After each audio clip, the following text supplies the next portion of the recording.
And now we come to our second panel discussion. For this, we are very glad to have Dr. Roman Luckscheiter, Director of DAAD office in Cairo, who will elaborate the session with us. Please welcome him on stage. Also, we would like to have Yasmin again on stage and Dr. Dietmar Treichel.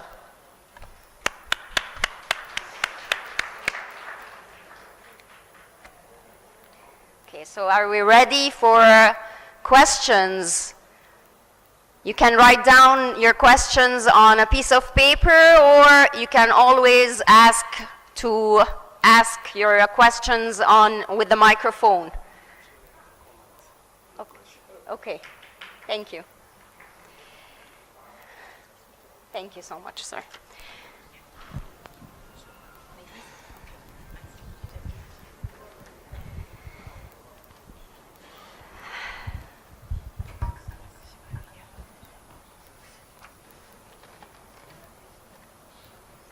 Okay, so I have a question addressed to Dr. Dietmar Treichel. I don't know if I spell your name right. Am I spelling your name right? No? Yeah? Okay. Okay, so your question is how to transfer a manager to be a leader, and do you think training sessions would be enough to make managers to leaders? And this is from Dr. Noha El-Asi. Well, is this okay? Yeah. The first thing is that it's a matter of culture. It's not just a personal thing. If the culture does not allow a manager to become a leader, the person will not do it. Mm-hmm. What we have to understand about culture is that it is very emotional. No, values are not something that we think about day in and day out. Values are planted in our emotions. So if we change from a manager to a leader, it means changing your values, mm-hmm. your basic behavior, patterns of behavior, mm-hmm. and this is of course emotional. So what we find is, yes, training helps, but it should be training in real situations. Mm-hmm. Training where people actually try out the new way of working, the new way of communicating as a leader, and find out what fits best to their own personalities and what fits best to the situation and the problem at hand. Okay. So let's experiment with this and not just learn it. Mm-hmm. I think that's our experience. Okay. I have several questions actually for you, Dr. Treichel, but let me just give you a break. That's nice. That's okay. Nice. Okay, I have other questions. If we do trust in intensive motivation of learning, why do we continue establishing institutes and agencies to force educational curriculum? For me? Maybe. Okay, so as I just presented here, there has to be a way and a vision and a transformation, a curriculum that maybe can lead us to the quality of education that we really want to achieve. But of course, it has to be enriched with non-formal education, and it has to be enriched with so many other things like entrepreneurial thinking nowadays, like different ways of meeting students' expectation, like technology, like because knowledge is not only inside the institution, and I agree with her, why do we build the schools the way we build it? I think we have to transform schools and universities in a different way. We have to find a system that really opens its limits to include the environment, to include formal and non-formal education inside this institution, and to allow community to really be engaged inside this institution. So I do agree, it's not only, we have to build it right now because we can't move from a traditional way to a disruptive way in a minute, or in a short-term process, because not everyone in a community will accept that. We have now homeschooling, and we have different kinds of schooling and universities, blended learning universities, fully online universities. But there are social skills that have to be developed where this transformation has to happen. So in order to move or to change the traditional model that we built for years, we have to find a hybrid model that combines these disruptive models with the traditional models, and maybe, and we have to create the awareness for that to really transform the education as we want to. So, as we said at the beginning, education is a little bit conservative, it takes time, and you have to create the awareness for that, but maybe one time we will change, yes. Thank you, Yasmin. Dr. Roman, I have a question which says, how can we motivate younger people to make progress in their work in spite of a lot of problems they face in Egypt? I guess even, especially problems can be a very good motivation. I mean... could be a challenge. Yes, that's exactly. I observe that when I visit universities, or when we have the interviews with scholarship candidates, then the pressure is so high to solve these challenges, or to overcome these challenges, that there is a high motivation to find new ideas, to create innovation, because they have the problem. So I guess the enthusiasm I can observe here in the educational sector amongst the students comes probably from this background. So we just have to find the right mechanisms to support this energy to create innovation and to guide this enthusiasm to international contacts and to ways how to realize their dreams finally in research and teaching. Okay, thank you, Doctor. To Professor Dr. Treichel, transformational leadership style is compatible with modern European mentality. In your opinion, are there any challenges to execute this leadership style in Egyptian context? It's a challenge to do it in any context. I think German context, or Egyptian, or Swiss context, American, there may be differences in degree, but you can't say it's possible here and impossible there. The important thing that we find is that there must be people and organizations that have the courage to try it out. And when they do so, it's not the question of the environment, it's the question of the people working together. And what we found is that this model works so well because people, they don't just start walking, then they start running, and then they start flying. And this is what transformational leadership does. People love it.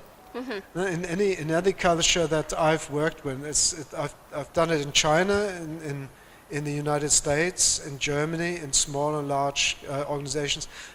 It's a matter of the people working together, and not of can you do it in Egypt or not. Okay. But of course, one thing is true that in some countries you have a longer industrial history and a management history than in others. And so maybe the tools have been established for longer, and it's easier to take the next step. But in any country, it's not impossible to take the next step. Okay. I have a question from Dr. Sana Haroun from Fayoum University. She says, is the German embassy support any of vocational program in Egypt after Mubarak Kohl program?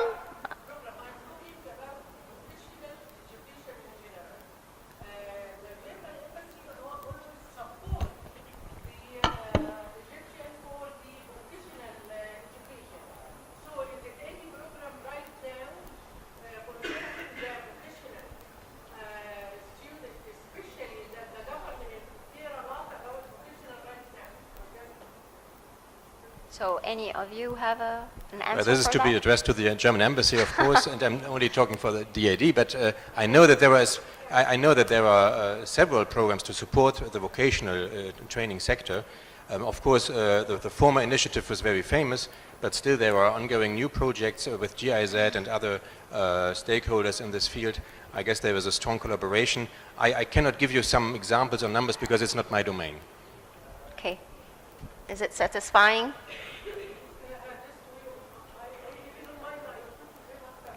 Please do. To the embassy, because I'm higher education, so...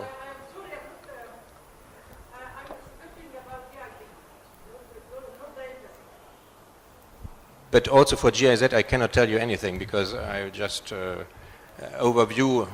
try to overview our own programs. Okay. Yasmin, what are the investment potentialities of e-learning? This is from Dr. Muhammad Mustafa, Vice President of Masr University for Science and Technology. In concerning what? What are the investments? There are different kinds of investments. Potential investments. Potential, okay. So I think we should invest in e-learning because it helps in gaining future skills for tomorrow as we approach the industry revolution 4.0, and we know that there is machine learning, big data. We know that artificial intelligence will be very important in our next era. And to have real sustainable development, it is very important to invest in e-learning. But it's, again, about the pedagogical concept behind e-learning. It's not about e-learning just putting technology, because e-learning is a broad concept. It could be applied in a different way. And you don't have to invest from the beginning and make a big investment. There are several ways to allocate funds in that way. But you have to have a vision, as I said. You have to know why, as Professor Treichel just said in his presentation. You have to know why you implement this in order to find the right investment for e-learning. You have to know what you want to implement in this e-learning concept. It's a very broad concept again, it's a very broad question, and I think a university without e-learning is will not approach the sustainable development it should have. Dr. Treichel want to add something? Yeah. Yep. Yes, just from our experience, it's not just an additional cost or an additional investment. We use a lot of what's called blended learning. Yeah. And in this blended learning concept, we give our students multimedia stuff to do before they come to class, so that in class we can concentrate on active learning more than just giving them book knowledge. Mm-hmm. So this decreases the time that we need in class, and we have the same thing in the same effect in this e-learning part. It's even a better effect to support your arguments, because when you give people to prepare stuff to prepare for the class, then some people need half an hour, other people need an hour, because of their prior knowledge that they have. Now, when they do it individually, that's absolutely no problem. That's right. When it's done in class, then it's very problematic. So I say yes, there's investment. Maybe there's investment on the financial side. There's also investment very often on the side of training the teachers to do it and preparing them mentally to do it. That's the biggest challenge we have. But in our experience, is e-learning has a very good payback on many levels. Yeah, it saves time and cost and Dr. Treichel, I have a question for you. With the new leadership structure, how can we assess and measure the change in personality? Well, we don't measure it. I don't care about measuring. When I see that people have more courage to approach complex problems, when they have a courage to develop new solutions, innovative ideas, and stand up for them and go to the top management and say, I have an idea. This is where you see that it works. So when it comes back to measuring, then we're in mathematics, and mathematics are not a very good, to me, not a good image of life. Because it reduces complexity to complicated relations, and when we talk about leadership, we use complexity, and we don't want to reduce it. So we don't measure it. We try to foster it. We try to promote it, and then see the results in real life. Not in a science box. Okay. Future university needs a special ecosystem to operate and succeed. Do you think Egypt's system currently is suitable? If not, what changes do we need? And this is from Sameh Sokar, I guess. Okay. I didn't get the first part. Future university needs a special ecosystem to operate and succeed. Do you think Egypt's system currently is suitable? If not, what changes do we need? I guess that's really a question I'd like to pass on to the DAAD, because it is about networking. It is about international cooperation. Now, we have very good experience with that, dealing with just about any university in any country. And so I think there's no disadvantage. But how to go about it, I do it in a very personal way by using my network and talking to people and then say, let's do something together. And this works very well. I think the DAAD is much more competent when it comes to institutional processes. So maybe you would like to add on to that. Well, of course, this is a huge question. I mean, the landscape is in a sort of transformation process, perhaps even. You have the big public universities with more than 200,000 students on the one hand. You have private universities which are much smaller, much more specialized perhaps. And then there are the new initiatives to support international branch campuses and so on. So I guess what is needed is a framework to facilitate the establishment and the reformation of all these different institutions. So you don't have, there is not one regulation, not one rule needed, but a richness of enhancing and enabling structures and frameworks to cover the richness of the needed educational offers. I mean, as you mentioned, different types of teaching, there is also different types of institutionalizing this higher education system.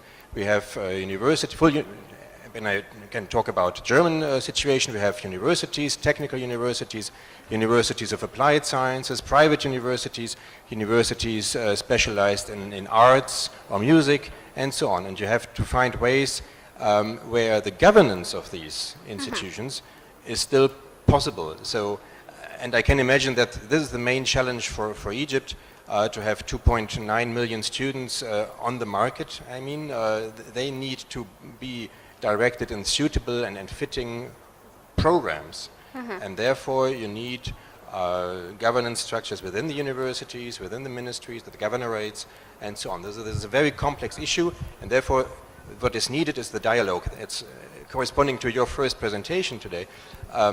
Communication is key, and I guess if there is enough communication between the different stakeholders, then you can find the right framework. Okay, in your own opinion, Dr. Roman, how do you see the future of education in Egypt? I guess this is really one of the most interesting and growing markets in the region, not only because of the visible quantity of students and the growing demand for higher education, but also because of the quality of those talents who are trying to be involved in this system. We have so many contacts with brilliant talents coming from different Egyptian universities, and when they come back from their PhD stay abroad, they would like to be part of the system as well and to introduce their ideas. And I guess Egypt plays a major role in the region for the educational sector as well. At the same time, there is a growing economy which needs well-educated graduates. And I'm very impressed by the new startups scene here in Egypt, because this shows that there is a strong will to do research and to combine this research with social, economic, or whatever purposes. So there is a high dynamic in the society and also in the country in general, of course.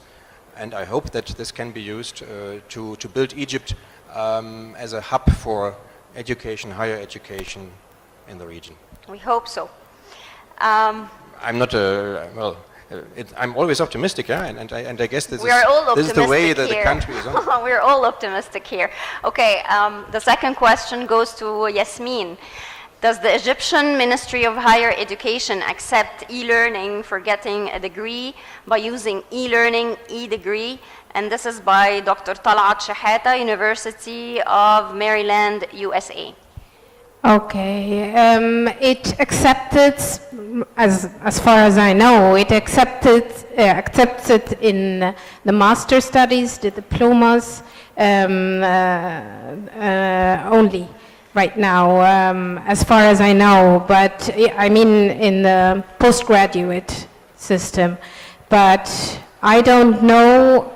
I don't know of any other university than the e-learning university in that we have, the Egyptian e-learning university, that offers courses, e-learning courses that are accepted from the Ministry of Education. I'm not the right person to be asked, but I hope I'm right.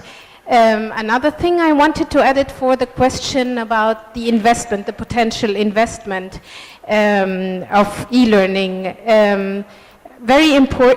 What is very important is to invest in the people behind e-learning and the softwares, not only in the hardware. What most universities do, that they invest more in the hardware than in the human resources behind it and in the professional development. And this I would like to highlight, and I hope this will be heard someday. Thank you so much for being here today, and it was, I think, a very fruitful forum for all of us and for all guests, and thank you for your attendance. Thank you all. Please enjoy your lunch and have a great day. And let's take a picture all together.